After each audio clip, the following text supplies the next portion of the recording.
সুপ্রিয় দর্শক, আসসালামু আলাইকুম। আমার চ্যানেলে নতুন আরেকটি রেসিপি দেখার জন্য আপনাদের সবাইকে আমন্ত্রণ জানিয়ে শুরু করছি আমার আজকের রেসিপি। অনেকেই কবুতরের বাচ্চা পরিষ্কারের জন্য খেতে চান না, তো আজকে আমি আপনাদের সাথে শেয়ার করব খুব সহজে কিভাবে কবুতরের বাচ্চা পরিষ্কার করে রান্না করা যায়। তো প্রথমে আমি পানি গরম করে নিয়েছি। পানিটা যখন ঠিক এরকম বলক আসবে ঠিক এ পর্যায়ে দিয়ে দিতে হবে কবুতরের বাচ্চাটা। তো কবুতরের বাচ্চাটা দিয়ে আমি জাস্ট খালি একটু ঘুরিয়ে ভালো করে ভিজিয়ে নিচ্ছি। খুব বেশিক্ষণ কিন্তু রাখা যাবে না, তাহলে আবার সেদ্ধ হয়ে যাবে। তারপর সাথে সাথে আবার তুলে ঠান্ডা পানিতে দিতে হবে। তো আমি এটা উঠিয়ে নিচ্ছি। আর এদিকে আমি আবার একটা বোলের মধ্যে ঠান্ডা পানি রেখেছি, সাথে সাথে ঠান্ডা পানিতে চুবিয়ে ফেলতে হবে। তারপর হাত দিয়ে জাস্ট খালি ঘষা দিলেই সব পশম উঠে যাবে। মানে এটা পরিষ্কার করতে মাত্র 5 মিনিট সময় লাগে। আর এর মধ্যে কোনো ছোট পশমও থাকে না, এত সুন্দরভাবে এটা পরিষ্কার হয়। তো আমিও কবুতরের বাচ্চা খেতাম না পরিষ্কারের ঝামেলার জন্য। তো যখন এই প্রসেসটা জানতে পারলাম, তারপর থেকে তো আমি সবসময় কবুতরের বাচ্চা আনি, জবাই করি, খাই। আমার কাছে খুবই ভালো লাগে। তো হয়ে গেছে, আমি এখন ঠান্ডা পানি দিয়ে ধুয়ে নিচ্ছি। তো দেখুন, একটা পশমও কিন্তু নাই, মাত্র 5 মিনিট সময় লেগেছে। তো এখন আমি এটাকে কেটে নিব। তো এই তো কাটা হয়ে গেছে। তো আমি এভাবে পিস করে নিয়েছি। এখন এটা খুব ভালো করে ধুয়ে পরিষ্কার করে নিচ্ছি। তো ধুয়ে পরিষ্কার করে নিয়েছি, এখন আমি এটা রান্না করব। তো চুলায় আমি একটা প্যান বসিয়ে দিয়ে দিচ্ছি রান্নার রেগুলার তেল।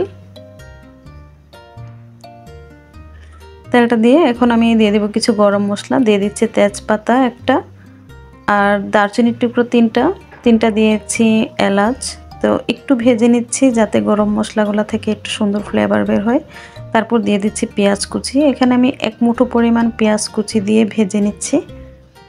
তো পেঁয়াজটা আমি হালকা একটু ভেজে নেব, জাস্ট খালি একটু নরম হলেই আমি এর মধ্যে দিয়ে দিচ্ছি আদা রসুনের পেস্ট। তো 1 চামচ পরিমাণ আদা পেস্ট, 1 চামচ পরিমাণ রসুন পেস্ট দিয়ে আমি একটু ভেজে নিচ্ছি যাতে কাঁচা গন্ধটা না থাকে।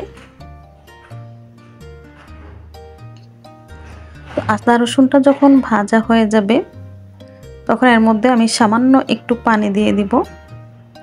তারপর দিয়ে দিচ্ছি গুঁড়া মশলা। 1/2 চামচ দিয়েছি হলুদের গুঁড়া, 1 চামচ দিয়েছি মরিচের গুঁড়া, ধনিয়ার গুঁড়া 1 চামচ, জিরার গুঁড়া 1 চামচ, আর দিয়ে দিচ্ছি গরম মশলার গুঁড়া।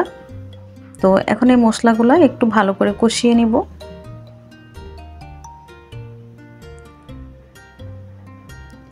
মশলাটা যখন খুব ভালো করে কষানো হয়ে যাবে, তখন এর মধ্যে আমি একটা টমেটো ছোট করে কেটে দিচ্ছি। এখন এই টমেটোটা খুব ভালো করে কষিয়ে নিব যাতে টমেটোর থেকে কোনো কাঁচা গন্ধ না বের হয়। তো টমেটোটা খুব ভালো করে কষানো হয়ে গেছে। এখন এর মধ্যে আমি কবুতরের বাচ্চার যে মাংসটা সেটা দিয়ে দিচ্ছি, দিয়ে খুব ভালো করে নেড়েচেড়ে মিশিয়ে নিচ্ছি মশলার সাথে।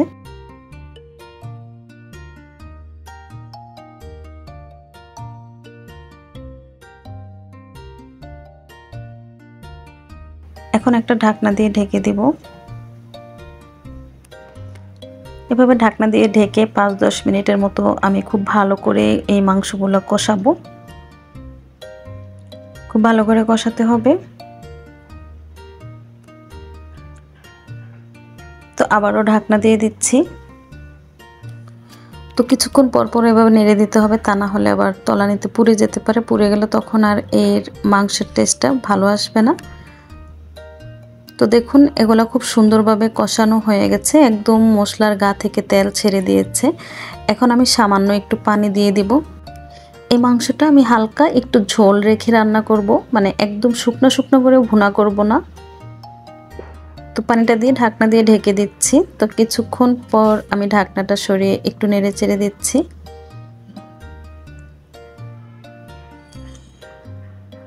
তারপর আবারও ঢাকনা দিয়ে দিচ্ছি। তো এ পর্যায়ে এটা একদম সুন্দরভাবে সেদ্ধ হয়ে গেছে। তো সামান্য একটু জিরার গুঁড়া আমি উপর থেকে ছিটিয়ে দিয়েছি।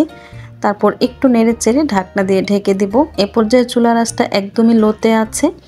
তো এটা হয়ে গেছে, আমি চুলাটা অফ করে দিয়েছি। তো মাংসগুলো খুব সুন্দরভাবে সিদ্ধ হয়ে গেছে, কারণ এগুলো সিদ্ধ হতে খুব বেশি একটা সময় লাগে না। তো আপনাদেরকে কাছ থেকে দেখাচ্ছি, দেখুন কতটা সুন্দর হয়েছে। আর এগুলো খেতে কিন্তু অনেক মজা হয়, আপনারা বাসায় এভাবে ট্রাই করতে পারেন। তো আশা করি আমার এই ভিডিওটা আপনাদের কাছে ভালো লেগেছে। যদি ভালো লেগে থাকে লাইক, কমেন্ট, শেয়ার করে আমার চ্যানেলটা সাবস্ক্রাইব করে পাশেই থাকবেন আশা করি। আল্লাহ হাফেজ।